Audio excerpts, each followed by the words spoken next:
Hello and welcome to another travel adventure with Sam, and today I'm going to do a bit of a tour of the Garden of Unearthly Delights. Last week I brought you Gluttony, which is on that side of the road, and today I'm going to bring you the Garden of Unearthly Delights at this year's Adelaide Fringe Festival for 2025. So we're going to go across the road now and have a bit of a look-see at what the Garden of Unearthly Delights has to offer.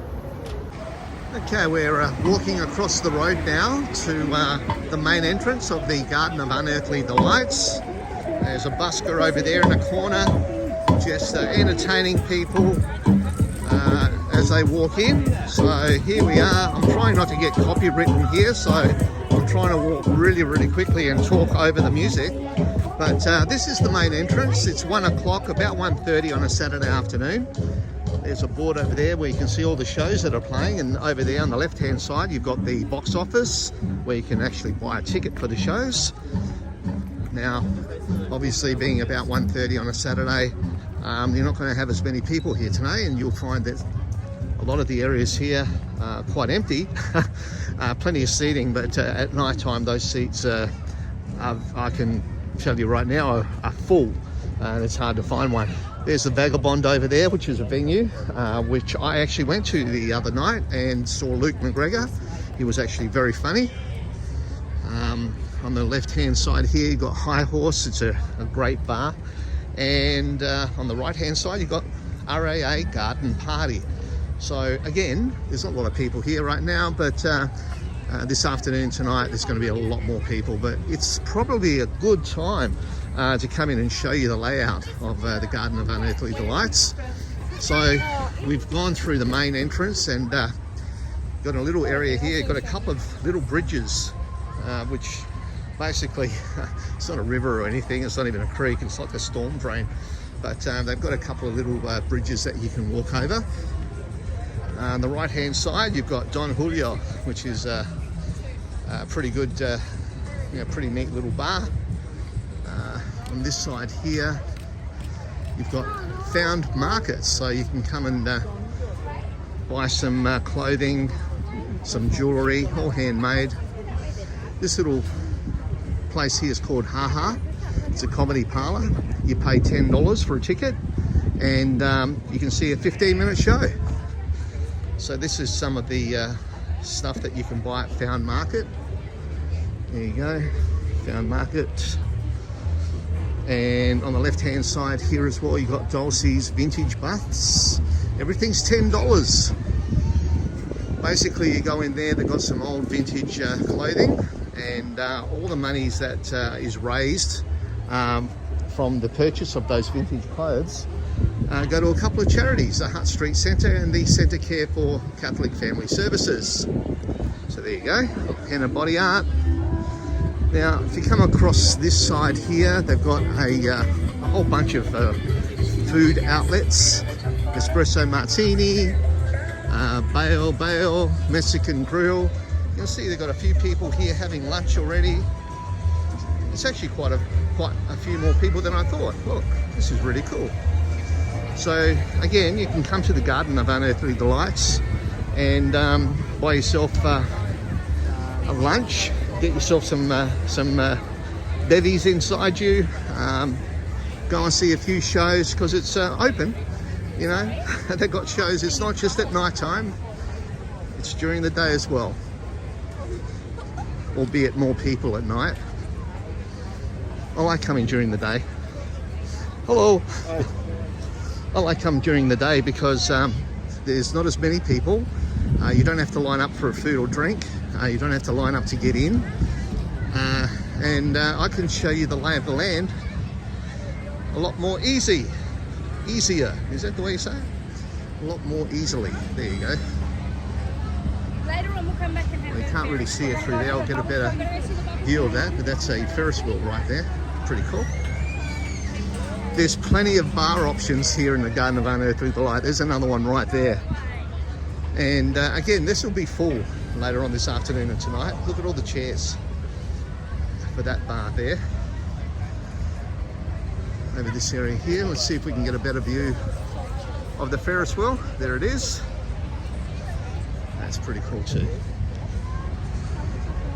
One of the cool things about the Garden of Unearthly Delights is they cater for everyone. And one of the areas that they've set aside is for the carnival. And you can see here they've got Tubs of Fun and Unicorn Kingdom, so sideshow alley games. They've also got some carnival type foods that you would get at the carnival, like Dagwood dogs, hot chips, hot donuts, cold drinks, etc. That's what you're into. Carnival pop over there. I love these. The Dodgems. Love Dodgem cars. There's a ride there called Kamikaze. Fun factory in the distance over there. And there's another ride there called the Skydiver. And there's one here called the Extreme Thriller. Woohoo! That looks pretty cool too. And you can't have a carnival without a haunted house. That looks like a haunted train ride. That's pretty cool too. So everything's open, but there's not as many people here right now. But this afternoon, tonight, there'll be a lot more. And there's your Dodgem cars, people having fun in the Dodgems. Okay, we're just making our way out of the carnival section.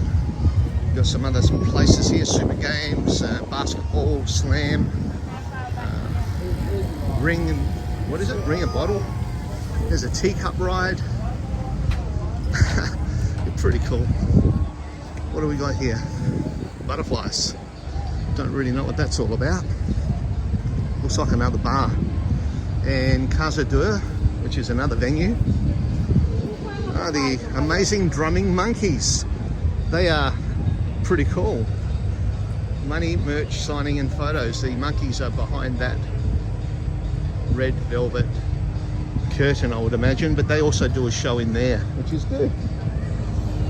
There's another ride here. Wow, that goes up pretty high. This is another venue over here called the Roundhouse, and they have a takeaway area here. Now this is pretty cool. They're getting ready for tonight, obviously. They haven't got the chairs out yet, but have a look at this. So what they do is this is going to be filled with meat, and they're cooking the meat in front of you, and then you can order the meat and have a meal. Now I'm sorry for all my vegetarian friends out there, but yeah, that's quite a popular little place, this one. This is where they sit. Now I actually like this place here because I like the furniture they've got. It's a cocktail bar, but look at the way they've done it. It's really cool, you know, with the furniture. I like it. This is a Spiegelzelt. Spiegelzelt is a nice little venue to see a show. Now this is the Maho Magic Bar. It's got a bit of a Japanese theme to it. There's a bar over there. It's not open at the moment. I've had a drink here on a previous occasion, and it's really, really fun. It's good for people watching. It's a really good location within the garden, and you can get some drinks, have a seat with your friends, and watch the world go by. Some more games over there for the kiddies. You've got some more food outlets. Sexy Strawberry, look at that. Pepito Paella, Argentinian grill. Twisted Potato. There's another bar here. I think this is the Cooper's bar. There's Cooper's, very, very well known South Australian brewery, and they've got their own bar here dedicated to Cooper's Brewery. Really cool place to sit down and have a beer and watch the world go by. Loaded hot dogs if you're into that. There's another venue here. We're just heading out on the other side. We were on that side before. Now we've done a bit of a loop, and we're coming back towards where we entered the park. Corn Star, they do grilled corn cobs. They're always here. What have we got here? Donut Diner. So if you want a donut. French sweets. Looks like they're glazed almonds. Beautiful. This is the back area of the found markets that we went through before. And fairy floss. There's fairy floss right there. Look at that. Look at the fairy floss. That's pretty cool, isn't it? Don't get nervous because I'm filming. Look at that. So if you want some fairy floss, make sure you come down to the garden and come to Sugar Baby. And on the bottom there, they've got Sugar Daddy. There you go. I'm not sure what they're called, but I'll say Sugar Baby because that sounds pretty cool. All right. So there's Don Julio on the left-hand side. We've got Ha Ha over there so that you can get some bearings of where we are. These are the two little bridges that we walked across before. So I'll go on this one. The other one, not as many people on this one. So there you go. Okay. So we're heading out towards the main entrance again. Now we're going up here where the food is. Some people are coming in, which is really, really good. As I said, as the afternoon comes along, we'll have more people here. At night time, this place will be chock-a-block full. These seats will be a premium. It will be hard to find a seat when you're here, and you'll probably have a lineup at the entrance as well. So keep that in mind, because dependent on the time and day that you come to the Fringe, you'll find that sometimes, like right now, we can go in and out easily, and there's no lineups for food or drink, and you can get plenty of seating. But later in the afternoon and at night time, you'll find that seating becomes a premium, and you'll probably find a lot more lineups to enter, and also to get food and drink. So we're just coming over this side. I wanted to show you this area here because obviously with the Fringe, you can actually pre-book your tickets and go in. But if you come to the Fringe and you don't have a plan, you can come over here. The Gluttony has got one as well, and you can have a look at the menu basically of all the shows that are on today and tonight. And once you've selected one, you can go over there to the box office. Gluttony on the other side has got exactly the same setup, and you can buy a ticket to go and see a show. So even if you're not prepared, even if you haven't pre-booked, you can come to the garden, buy a ticket there and then, and have a great time. Okay, here we are now at Rundle Street. There's Gluttony over there, and the Garden of Unearthly Delights over there. East Terrace, Rundle Street. So Rundle Street is full of bars, cafes, restaurants. It's a real entertainment hub in the centre of Adelaide, and it's a really great place to start and end your Fringe adventure when you're in the city. And you can see that everything's in close proximity to each other, which is great. Now, mind you, these are the two main venues, but they have Fringe venues scattered all over the city in various suburbs, which is really great because they're sharing the love. And you'll also find that they have the Fringe happening in regional areas as well. So I'm sure that some of the areas around Adelaide, like Mount Barker, Murray Bridge, etc., would also have some Fringe activities which you might be interested in. This is a really great place. They've placed in a little bar called Nola's Laneway. So that's pretty cool. I like that. And there's a Stag Hotel. So as you can see, there's plenty of places to come to before and after the Fringe. And you can sit down, have a meal over here or a drink. And it's really just a great place to come and chill, have a bit of fun with your friends. And yeah, there's always something happening during Fringe.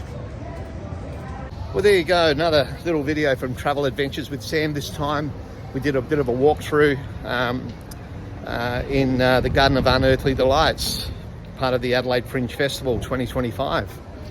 My previous video was a walkthrough of Gluttony, which was really a lot of fun as well. That was about 2 o'clock on a Sunday afternoon, I think. And this was about 1:30 in the afternoon on a Saturday. So there's not as many people, obviously, as would be later in the afternoon, as I keep mentioning, or at night. But it's good to be able to go there at that time because there's no lineups, and I can show you the layout of the venue better than if it was chock-a-block full of people. If you do go there earlier in the afternoon, like I've just done, you won't find lineups to get in and out of the venues.